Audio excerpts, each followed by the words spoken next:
कि पुत्र इस्राएल के राजा सुलेमान के नीति वचन इनके द्वारा पढ़ने वाला बुद्धि और शिक्षा प्राप्त करे और समझ की बातें समझे और काम करने में प्रवीणता और धर्म न्याय और सीधाई की दावत शिक्षा पाए कि भोलों को चतुराई और जवान को ज्ञान और विवेक मिले कि बुद्धिमान सुनकर अपनी विद्या बढ़ाए और समझदार बुद्धि का उपदेश पाए जिससे वे नीति वचन और दृष्टांत को और बुद्धिमानों के वचन और उनके रहस्यों को समझे। यहोवा का भय मानना बुद्धि का मूल है। बुद्धि और शिक्षा को मूल ही लोग तुच्छ जानते हैं। हे मेरे पुत्र, अपने पिता की शिक्षा पर कान लगा और अपनी माता की शिक्षा को न तज, क्योंकि वे मानो तेरे सिर के लिए शोभायमान मुकुट और तेरे गले के लिए कंठमाला होंगी।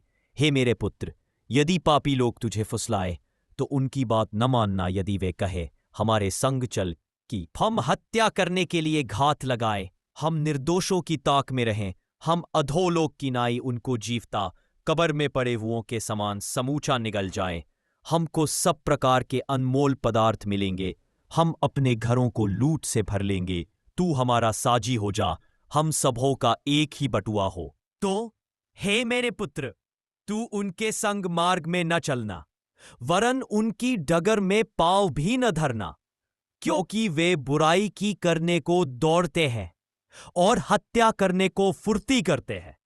क्योंकि पक्षी के देखते हुए जाल फैलाना व्यर्थ होता है, और ये लोग तो अपनी ही हत्या करने के लिए घात लगाते हैं और अपने ही प्राणों की घात की ताक में रहते हैं। सब लालचियों की चाल ऐसी ही होती है, उनका प्राण लालच ही के कारण नाश हो जाता है।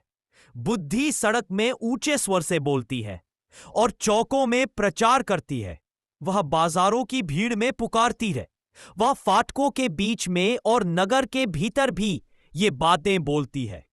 हे भोले लोगों, तुम कब तक भोलेपन से प्रीति रखोगे? और हे ठट्ठा करने वालों, तुम कब तक ठट्ठा करने से प्रसन्न रहोगे? और हे मूर्खों, तुम कब तक ज्ञान से बैर रखोगे? तुम मेरी डांट सुनकर मन फिराओ। सुनो, मैं अपनी आत्मा तुम्हारे लिए उंडेल दूंगी, मैं तुमको अपने वचन बताऊंगी।